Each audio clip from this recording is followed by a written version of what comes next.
Dear students, this is Omkar here. I welcome you to the new chapter Profit Prior and Post Incorporation. Hope you have studied the previous video carefully and hope you have practiced the vertical P&L account and balance sheet one problem that we have solved.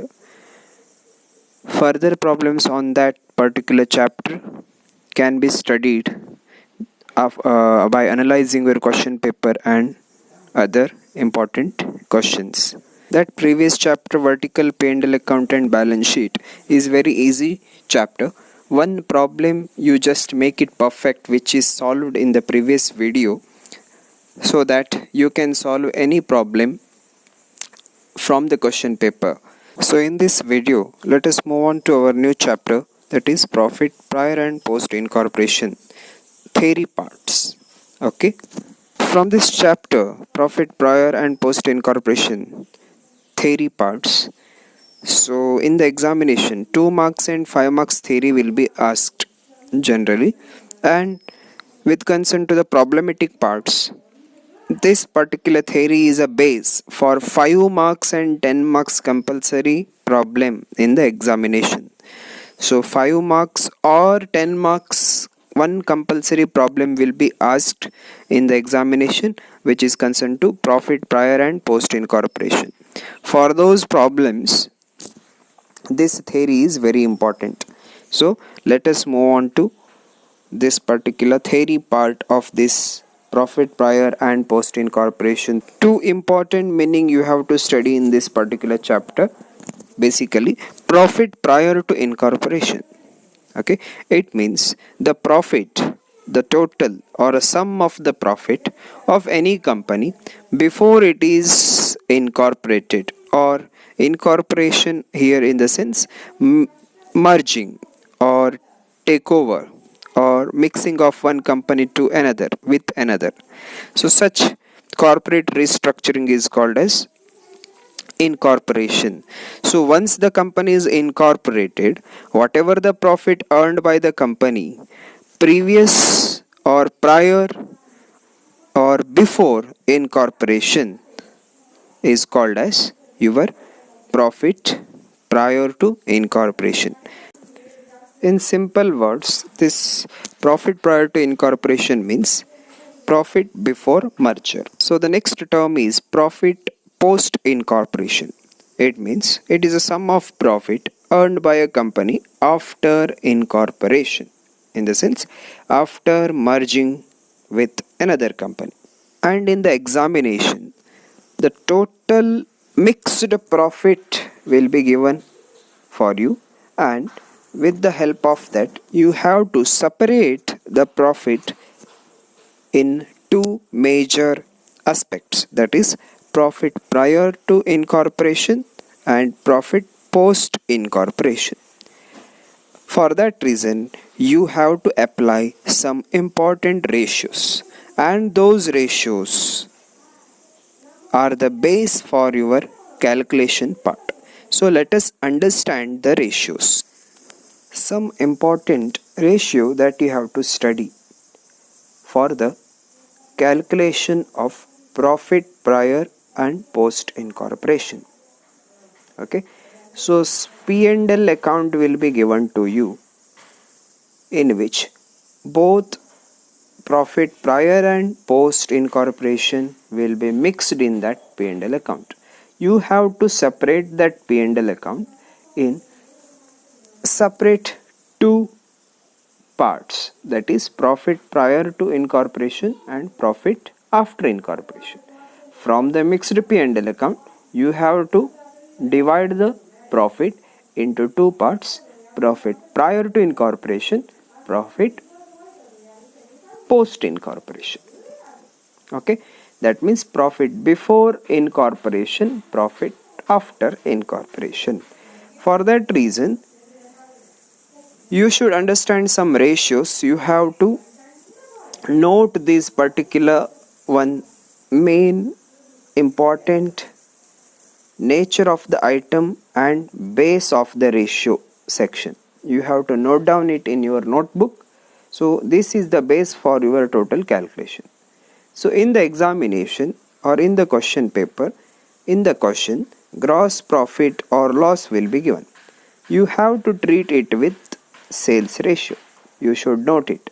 Gross profit or loss, sales ratio.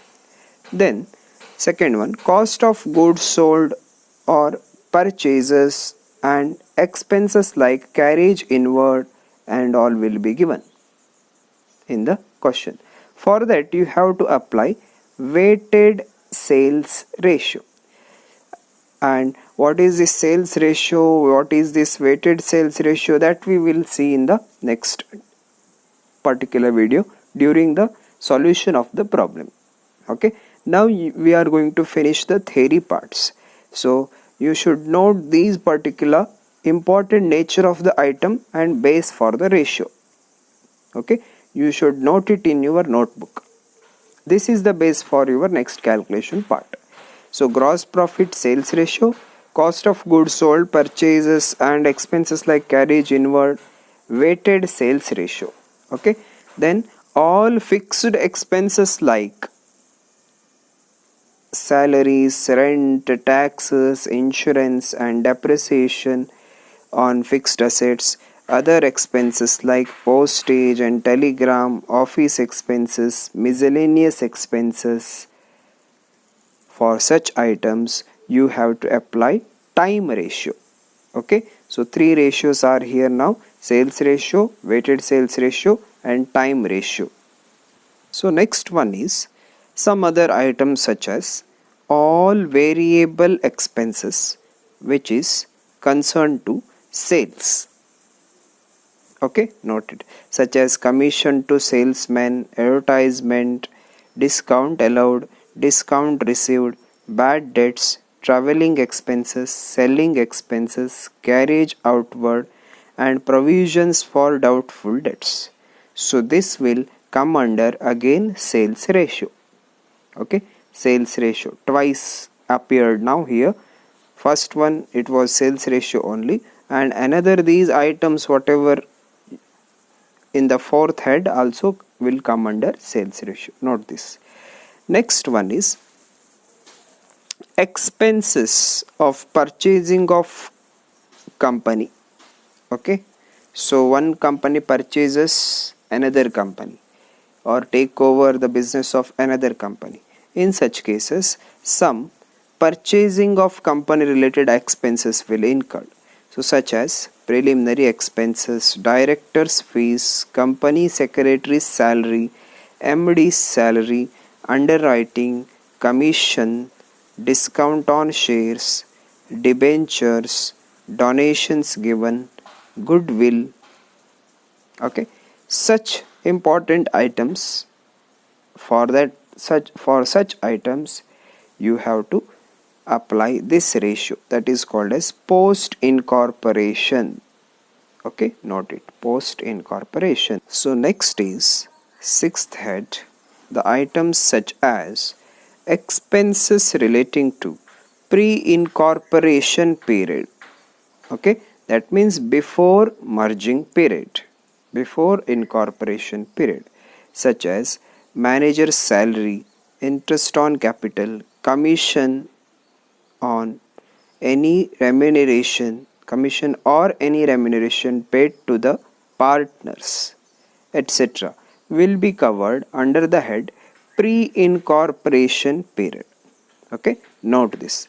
Next one, expenses with full details given. You just write it, what are the full details, how to understand that full details. We will solve that, we will understand that in the previous video with the solution to a important problem.